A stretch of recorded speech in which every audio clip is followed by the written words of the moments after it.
Okay, picture this. It's a perfectly ordinary Saturday morning. You grab your coffee, sit down at your computer, and pop open your inbox, probably expecting the usual flood of spam and boring work emails. But instead, you find a message that literally makes your heart skip a beat. Because you aren't reading a friendly greeting, you are reading a live, real time countdown to a suicide. The email drops a bombshell right away. It says, I can't really tell anyone what I am doing to myself, which is taking a sleeping pill every time I end a sentence. Let that sink in. It's from a mysterious sender who just calls himself Odd Dosh Businessman. He states he's made 3 massive mistakes, he claims he's a highly logical guy with practically zero emotion, and that he actually waited 3 whole years before making this cold, calculated decision to end his life.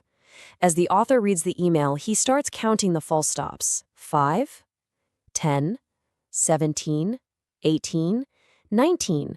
Somewhere out there in Ahmedabad, an anonymous kid has actually swallowed 19 sleeping pills while typing out this exact message. Suddenly, that morning coffee absolutely refuses to go down. This literal ticking clock of punctuation marks sets up a life-or-death scenario right out of the gate. This wild setup is the beating heart of today's explainer, where we're diving into Chetan Bhagut's gripping novel, The 3 Mistakes of My Life. To truly get a grip on the anatomy of this tragedy, we have to zero in on the book's subtitle. It's a story about business, cricket, and religion. Now, as we'll see, these aren't just your run-of-the-mill weekend hobbies. In the old city of Ahmedabad, or Ahmedabad as the locals call it, these are 3 incredibly potent, volatile pillars of society. When you take the cold financial ambition of business, combine it with the fierce, almost tribal obsession of cricket, and then mix in the deep generational roots of religion, well, you're not just making a story, you're mixing a highly explosive cocktail. Section 1, Tracking Down G. Patel. Right. So before we can unpack the mistakes, we've got to feel the sheer panic of that morning. The author is literally thousands of miles away in Singapore, getting ready for a mundane day of furniture shopping. But instantly, it becomes a frantic detective race. First, bam, the email hits.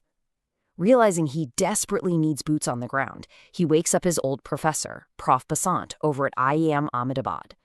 Then comes the light bulb moment. The professor suggests digging through an old networking site called Orkut. They filter for Gmail users in Ahmedabad, and suddenly they get a hit on a super brief profile, G. Patel. The interest listed? Cricket, business, mathematics, and friends. By 1:33 p.m., the phone rings. Prof. Basant has a match. A 25-year-old guy named Govind Patel was just rushed to the civil hospital with a suspected overdose. He's alive, but he's completely clammed up, refuses to say a word to anyone. So the author ditches his weekend plans, hops on a flight, and walks right into this dark, eerily silent hospital room.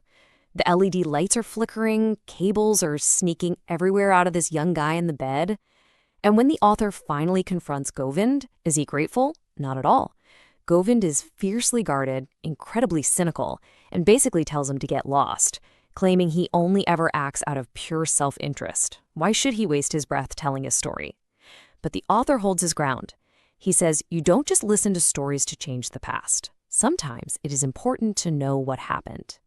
And that right there, that hits a nerve. Stunned that this stranger actually cares, Govind's icy exterior cracks just for a second. He quietly admits that he does know what a friend is. Because once upon a time, he had the 2 best friends in the entire world. Section 2. Flashback to the 3 friends. To figure out how Govind ended up hooked up to those machines, we need to completely shift gears and rewind the clock to the year 2000. So, it's the year 2000, and we're transported straight into the loud, chaotic, vibrant, narrow lanes of Belrampur in old Ahmedabad. The air is thick with the smell of fried coriander and garlic, and the entire neighborhood is completely, utterly obsessed with cricket. Right in the eye of the storm are 3 inseparable friends. They're basically the walking embodiments of the story's core themes. You've got Govind, the calculating math tutor who is all about business. You've got Ishan, the fiercely aggressive local cricket star. And then there's Omi, the loyal sidekick tied to his family's temple, representing religion. Let's break these guys down real quick, because their wildly different backgrounds are the exact things that set their destinies on a collision course. First up, Govind. He's our narrator and the guy who eventually swallows those 19 pills. His whole personality is built around extreme, almost ruthless logic, and it comes from a place of deep trauma and poverty. See, his dad abandoned the family when he was just a kid, leaving his mom crying and wasting money on astrologers. Watching that mess, Govind made a choice. He decided emotions are basically useless. In his mind, emotional people make terrible business choices, kind of like how his mom sells her homemade snacks on credit and loses money. So Govind became the man of the house, using his crazy math skills to run tuitions. And his dream, it's not just a nice, safe salary. No way. He wants to build a massive business empire. We're talking crores, not thousands. He looks at literally everything in life through the cold lens of capital, logic, and self-interest. Then we've got Ishan. If Govind is the brain, Ishan is 100% the muscle and the heart. He is the undisputed king of local cricket in Balrampur. He's incredibly protective, too. Like, there's this one time a rich kid in a fancy car is harassing his sister Vidya. Ashar doesn't even blink. He physically smashes the kid's face into the hood and shatters the car's windshield with his bat.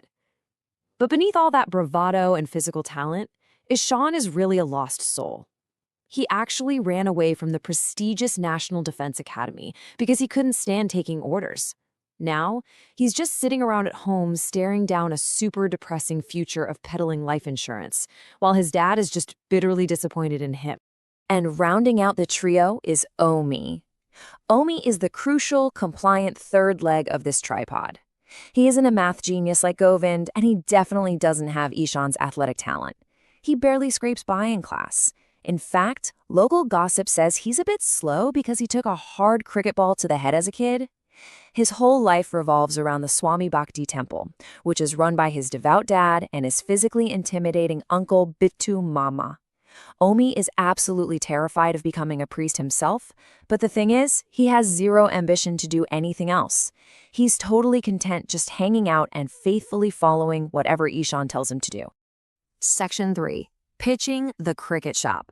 All right, so Govind looks around and realizes that unless they do something huge, they are all staring down the barrel of totally unfulfilling lives.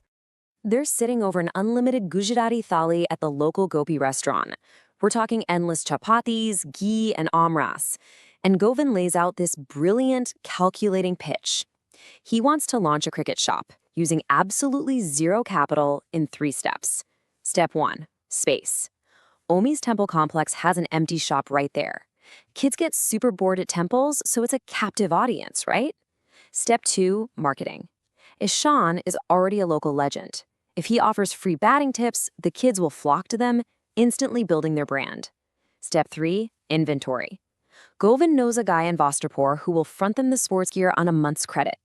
It is, quite literally, a flawless synergy of religion, cricket, and business. Now, Ishan's a little skeptical at first, but Govind's passion is infectious, and finally, Ishan caves. He says, "I won't handle money, I'll focus on the cricket." And honestly, that is the magic sentence. It gives Govind the exact thing he secretly craved: total, undisputed control over the money for their new baby, the Team India cricket shop. They high-five, split the rickshaw fare, and suddenly the future looks incredibly bright. Now, I want you to really let this contrast sink in, because it's massive. In the year 2000, we're looking at 3 innocent kids bursting with hope, pooling whatever tiny resources they have to build a local dream. Then, fast forward just 5 years to 2005, look at the outcome. Govind is completely broken. He's lying in a sterile hospital bed, surrounded by the sound of beeping heart monitors, having barely survived swallowing 19 sleeping pills. These 3 guys were completely united by this one dream. Govind honestly believed he could just masterfully control all the messy variables of his life with pure math and cold, hard logic. But he completely underestimated his environment. He forgot he was operating in Ahmedabad. Because when you throw together the intense, almost tribal favor of cricket, the deep, unyielding dogma of religion, and the ruthless, cutthroat grind of business, you aren't just opening a cute little neighborhood shop. You are literally lighting the fuse on a bomb. Which brings us right back to the ultimate question. How does opening a simple, hopeful little cricket shop lead a guy to take 19 sleeping pills? What exactly were Govind's 3 mistakes that systematically ripped this brotherhood apart and drove him to the absolute edge? Well, to find out, you're going to have to dig deeper into the explosive events that follow. Thanks for hanging out with me on this explainer, and remember, always look for the messy human stories hiding behind the cold, hard numbers.